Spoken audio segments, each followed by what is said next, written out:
ايه ازيكم يا شباب عاملين ايه؟ انا عز محمد. ولو انت لسه جديد في القناة ما تنساش انت تفعل الجرس وكمان تكون مشترك معانا واعمل لنا فولو على الانستا والفيس وكمان نكون موجود معانا في التليجرام. في جيف اواي اخر الشهر دوت هيتوزع هو حسابات كانفا بريميوم لاكتر ناس هتكون معانا في الكومنتات وموجودة دايما.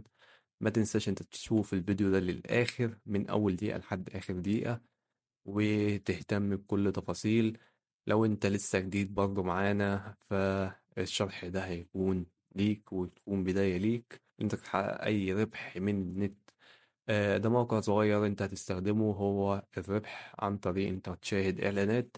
انت مش هتشاهد اعلانات انت بس، كمان اللي انت هتستخدم الريفيال اللينك اللي هو الاحالة بتاعك. انت هتاخد 25% من اي حد هيسجل عن طريقك ويعمل مشاهدات على الاكونت بتاعه.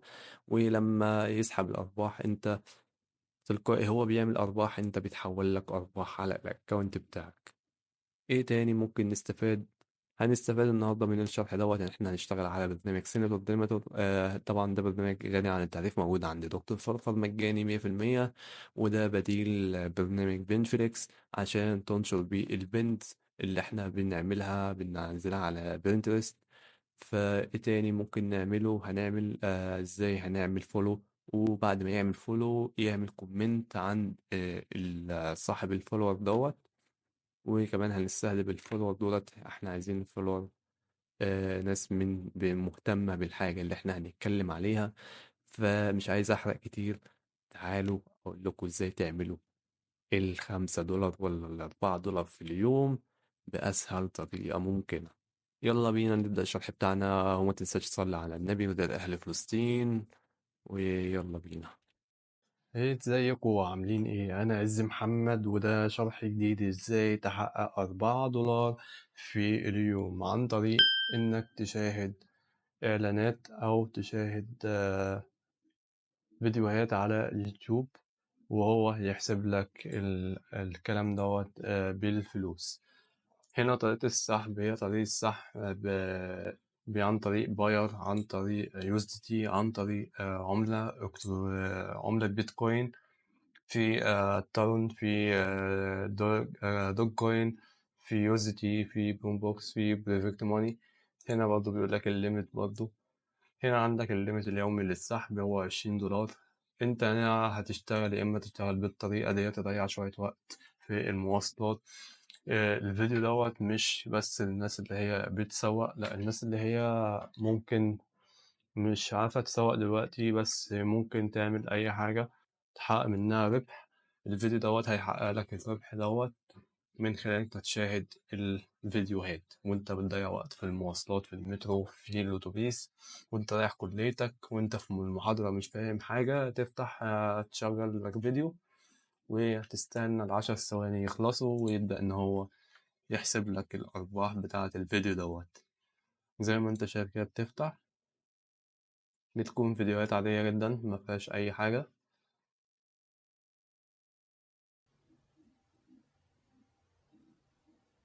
هو على طول لما بيقفل بيقول لك انت كسبت 12، اقل كان من 12 سنت، بس 12 سنت على 12 سنت من هنا بيبدأ ان هو يقول لك انت بتجمع. بس انت الفايدة بتاعتك اللي انت هتبقى من الريفيل بيديك 25% من على اي حد بيخش يسجل من طريقك ويبدأ ان هو يشتغل من الموقع، بيحقق أرباح. طب الناس ديت، الناس اللي هي بتحتاج الكلام ده، في ناس بتدور على الكلام ده وفي ناس بتشتغل في الكلام ده وبتدور على المواقع ديت.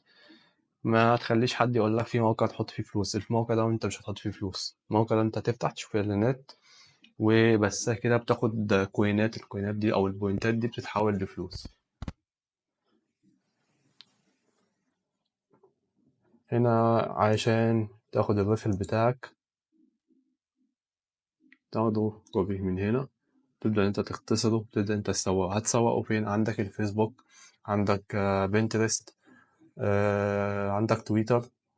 ممكن تسوق ازاي؟ ممكن تسوق بكذا فكرة، الأفكار كتير، كل واحد وطريقة دماغه. بس انت عندك هنا في القناة في كذا فكرة للتسويق. انا هنا عندي الاكونت بتاعي، دخلت دورت لي على جروبات بالأسباني ربح في الإنترنت.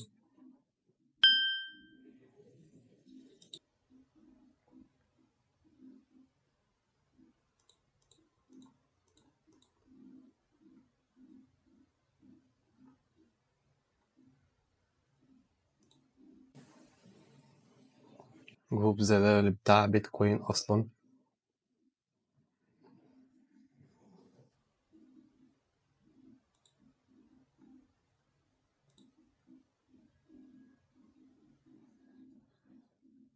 كل اللي انت هتعمله انت تخش على ChatGPT وهتترجم اللي انت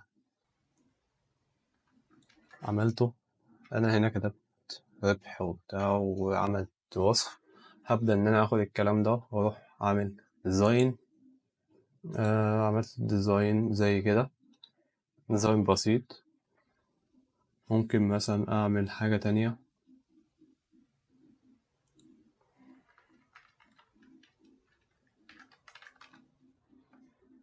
وطبعا احنا موفرين اكونتات كانفا. لو انت كملت الفيديو ده للاخر وعملت كومنت هيبقى عندك فرصة ان انت تكسب اكونت كانفا بريميوم. متاح ان انت تستخدم الحاجات البريميوم من القوالب والصور والفيديوهات اللي هي بتبقى بفلوس ان انت تستخدمها.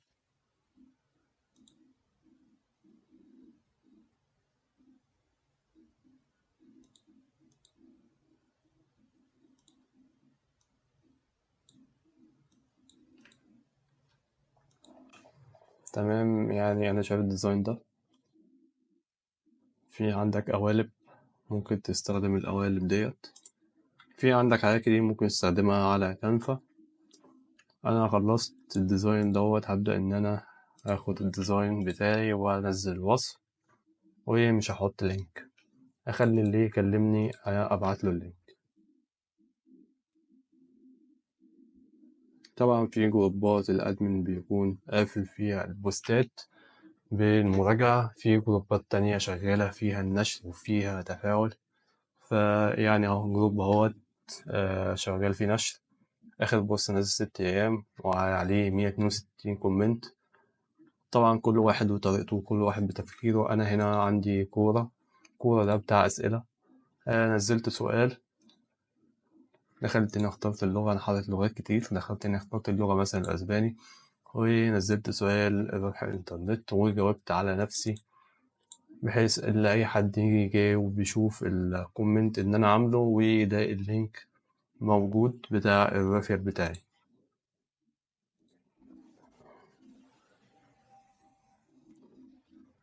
في ايه تاني؟ بنترست ممكن تستخدمه في التسويق. انا هنا عندي اكونت عملته جديد غير الاكونتات اللي احنا عملناها، يعني الاكونت ده لسه جديد. نزلت عليه بن، عملت لي بولد الاول.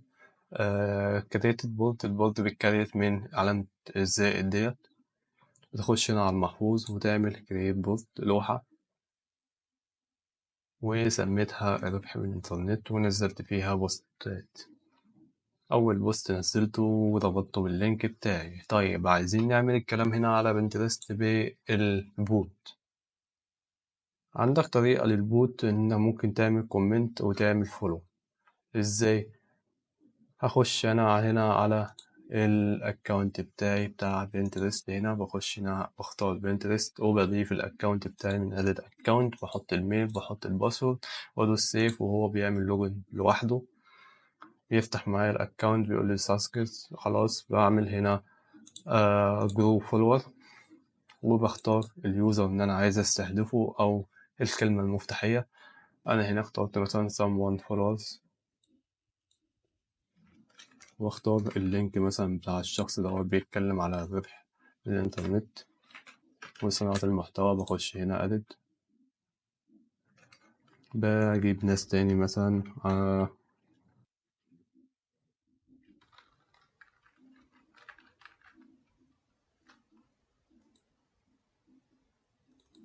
أو أشوف مثلا الكلمة التانية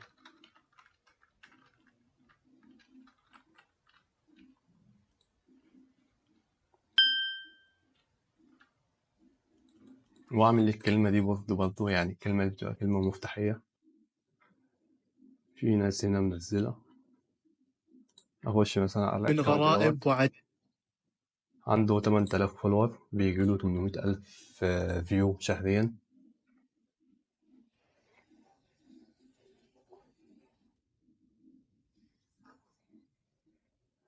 هاخد اللينك بتاع الأكونت بتاعه وأروح على بنترست أضيفه، وأنزل هنا أعدل شوية هنا في الحاجات، أخليها مثلا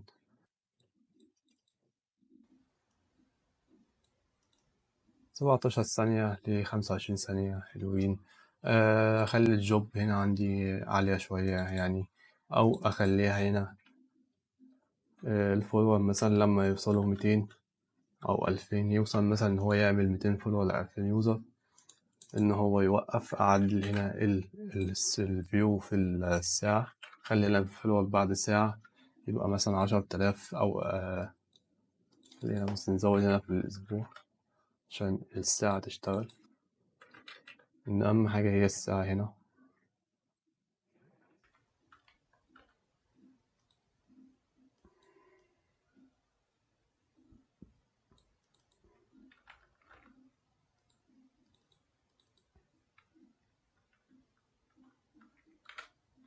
نخليها مثلا 800، وأقلل هنا مثلا كده شوية، مش عايزها تبقى كبيرة، 250، وأخلي هنا 10 دقايق ل20 دقيقة إن هو يوقف. وأنزل تحت شوية، ألاقي هنا البن،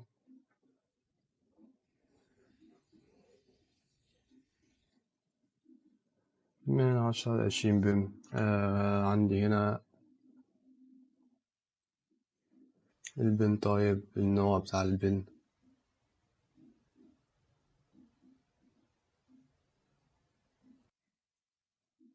عندي هنا كومنت، هنا هيعمل لي كومنت على البن عنده هو، عند الشخص، إن أنا هخش أخد منه الفولور دوت. مثلا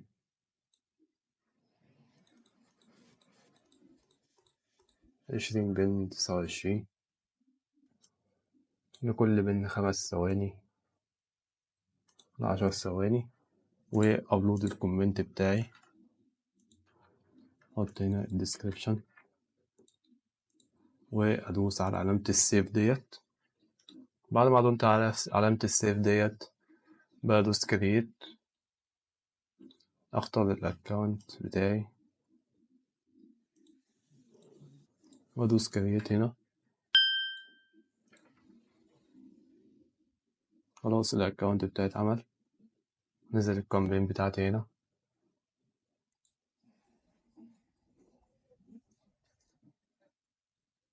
عندي هنا السوشيال، عندي هنا السوشيال بابليشر، ده المفروض إن هو بينشر. هدوس هنا على كرييت كامبين،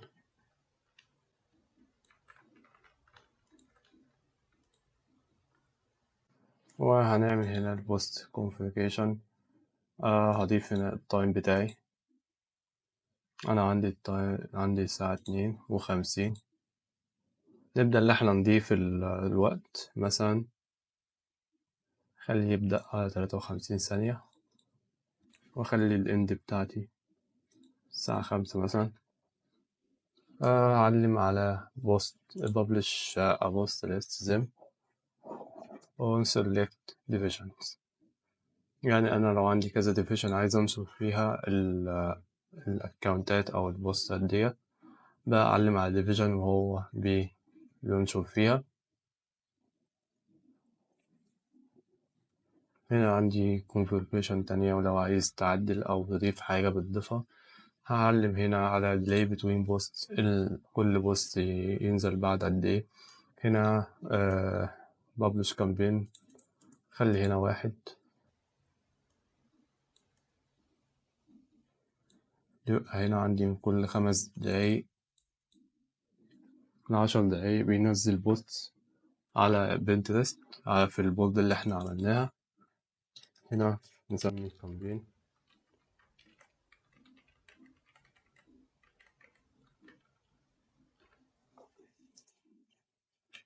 نوقف كده بس عشان ايه ما يشتغلش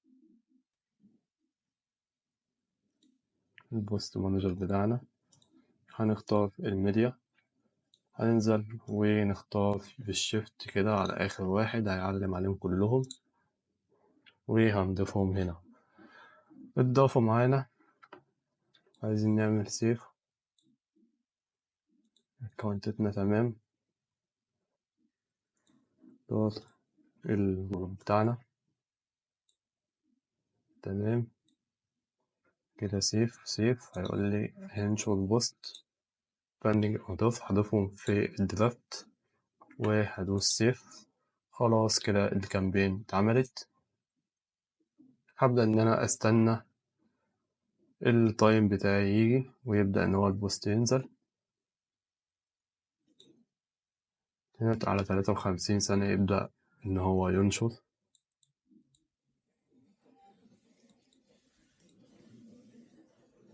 أنا كده مأكتف الكامبين بتاعتي.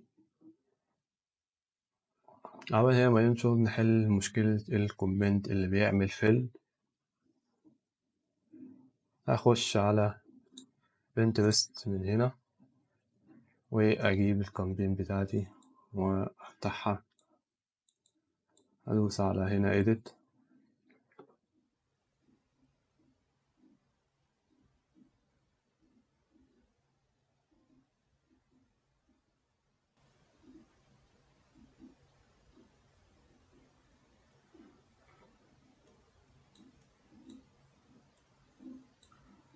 عايز نشوف الايرور. ما فيش ايرور.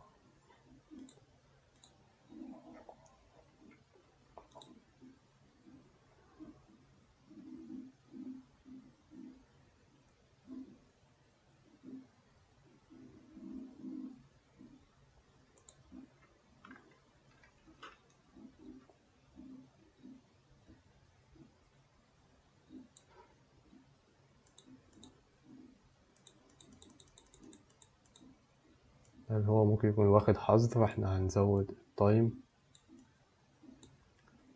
15 ثانية.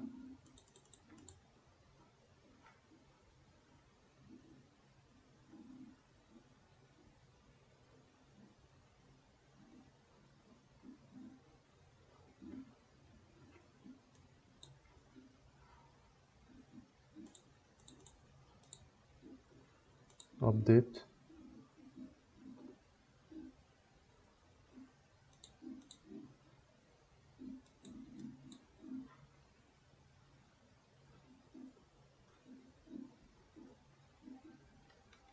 هو بيعمل ترايت الكومنت، جاب ايرور برضو. طب خلينا نفتح السوشيال نشوف الاكونت اكتيفيتي. نفتح البن اللي احنا هنعمله هنا. هنشوف هنا الكومنت.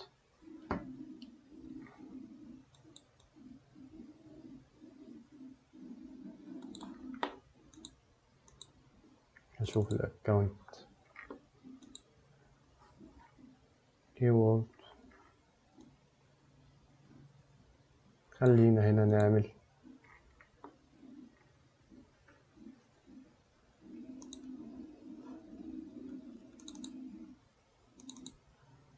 الفولو فين. تمام. احنا كان عندنا مشكلة مثلا في الفولورز.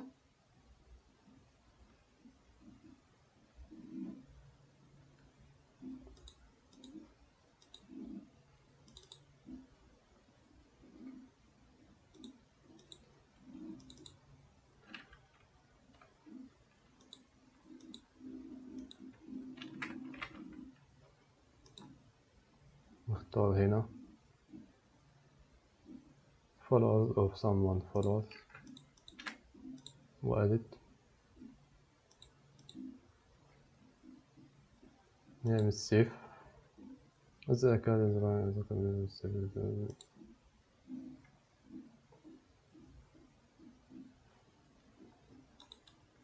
خلينا نوقف. الكامبين اللي شغالة دي واقفة.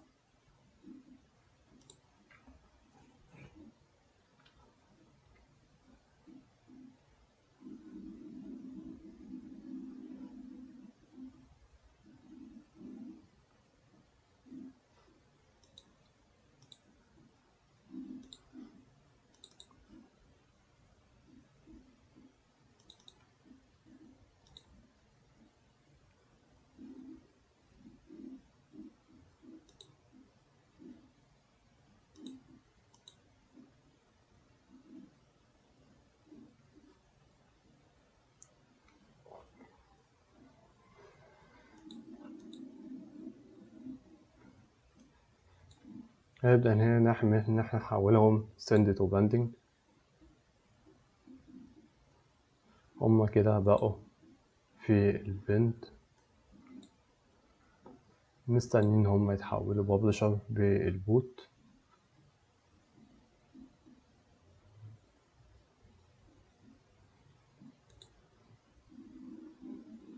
أول بوست نزل، خلينا نرجع تاني.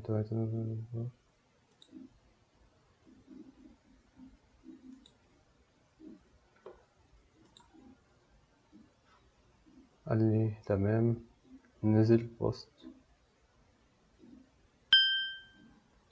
تاني بوست بعد 6 دقايق.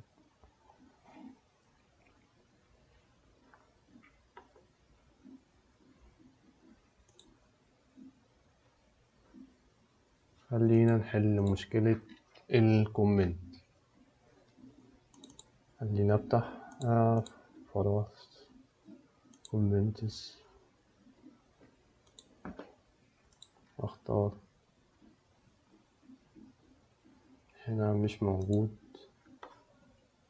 طيب هرجع لبنترست هنا.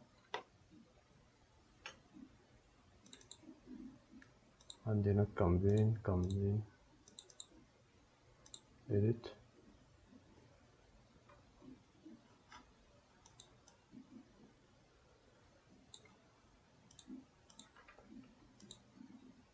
واختار follow someone followers، وهحط اللينك وهدوس update select account. هختار الاكونت.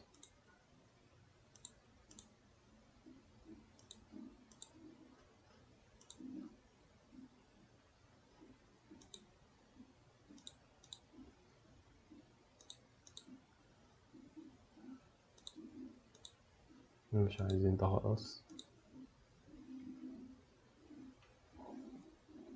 filter user podcast.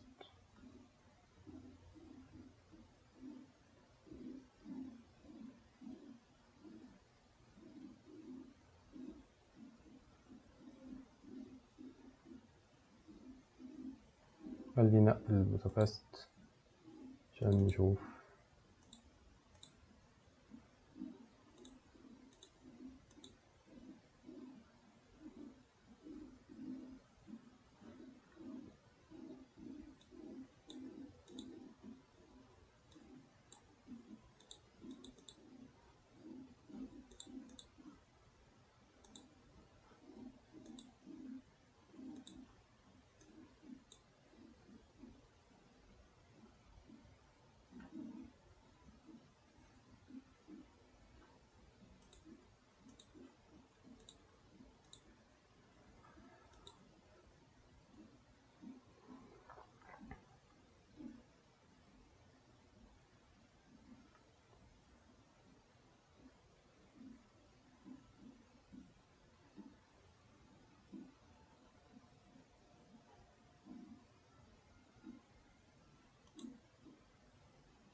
بعد كده نختار اكونت تاني، ابديت، هو لحد الاكونت القديم شغال من غير اي مشاكل.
نيكست اوبشن كومنت 20 سكند. اوكي كومنت كاونت، كده هو هيبدأ يعمل كومنت من غير اي مشاكل.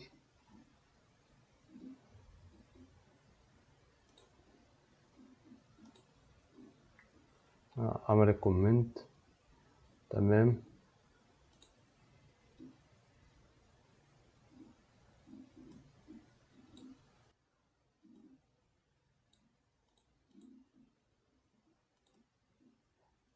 خلينا نقلل كده.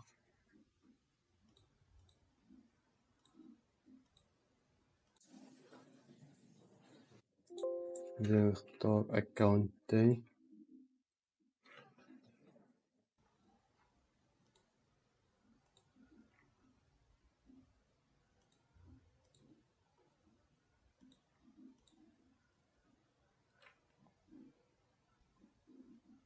ونزل بوست برضو اوتوماتيك لوحده. زي ما انت شايف، يعني انت شايف انت ما بتعملش اي حاجة، انت بتنشر اوتوماتيك. وفي جانب انت برضو على الفيس بتنشر، على مواقع السوشيال ميديا تانية بتنشر، ما بتوقفش. خليك عندك اللي انت مثلا بعد مثلا حط مثلا خطة اللي انت هتنشر مثلا 50 بوست في خلال مثلا ساعتين، حتى لو انت هتعملهم بإيدك. البلان اللي انت بتعملها هي اللي هتساعدك ان انت تحقق اي مبلغ، حتى لو المبلغ ده صغير. لو حطيت ان انت هتحقق مبلغ $1000 في شهر، وعملت مثلا بلان محددة، انت هتقدر انت تحقق البلان ديت في الشهر، تبدأ ان انت تشتغل عليها. اذا كانت صناعة محتوى، اذا كانت هتعمل حتى تسويق لروابط مثلا افلييت، هوستنجر، نيم شيب، اي حاجة انت شغال او حاجة انت بتفهم فيها عايز تعمل لها تسويق. في عندك منصات بتاعة تسويق زي تاجر، زي منصات تانية مثلا في اسمها منصة دروب شوبينج شغالة. في حاجات كتير قوي ممكن تبدأ انت تدور عليها. لو مش عارف تدور فين او مش عارف او انت عايز منصات، خش على التليجرام، سيب لنا رسالة، التليجرام مفتوح للرسايل. وطبعا في قناة للتليجرام عشان بتنزل عليها كل البوستات. ما تنساش انت تشترك في القناة والجروب بتاع التليجرام. يعني دي حاجة كده ممكن تكون بسيطة، قدرت ان انت تفهم ازاي عملت كومنت وعملت فولو في نفس الوقت، ازاي انت نشرت بوست من مجموعة بوستات كتير. طبعا ناس كتير كانت شغالة أو كانت أول مرة تجرب البرنامج اللي هو البوت اللي نزل اللي هو بنفليكس. وطبعا الشركة وقفته عشان عملت تحديث، لقيت في ناس كتير أوي بتستخدمه. بس انت ما بتوقفش، انت بتدور على البديل. حتى لو البديل ده انت أول مرة تشوفه، ما تعرفش عنه حاجة، معقد، تبدأ ان انت واحدة واحدة بتبدأ انت تشتغل عليه. لو مش عارف عندك أي استفسار، مش عارف أي حاجة من الشرح بتاع النهاردة، عايز تفهم حاجة برضو وقفت معاك زي ما انت شفت، احنا حلينا مشكلة وقفت معايا أنا ذات شخصيا، بتقف معايا مشاكل. ممكن أنا أكون بنسى، ممكن أكون بفتكر فين وفين على الحاجة إن أنا بعملها، إن أنا طبعا الحاجة اللي أنا بعملها بتكون أوتوماتيك. بدوس زرار، بسيب الجهاز نايم، باجي تاني يوم بشوف هو عمل إيه، بيخلص بحط حاجة تانية مكانها. فوارد إن أنت تنسى، وارد إن أنت ممكن يكون في مشكلة أساسا موجودة مش عارف تحلها وملهاش حل، فهتضطر إن أنت تشتغل أوتوماتيك بإيدك أنت. فبس كده، ده شرح صغير. ما تنساش أنت تصلي على النبي وتدعي أهل فلسطين، ونشوفكم في شرح جديد. ومتنساش تبص على الشروحات اللي جاية والشروحات اللي فاتت، وتبص في الديسكريبشن. ومتنساش إن أنت لو كملت الفيديو ده للآخر فأنت عندك فرصة إنك تاخد حساب كانفا بريميوم. وبس كده، أتمنى الشرح يكون خفيف على قلوبكم، وأتمنى إن أنا أشوفكم في حلقة جديدة إن شاء الله. والسلام عليكم.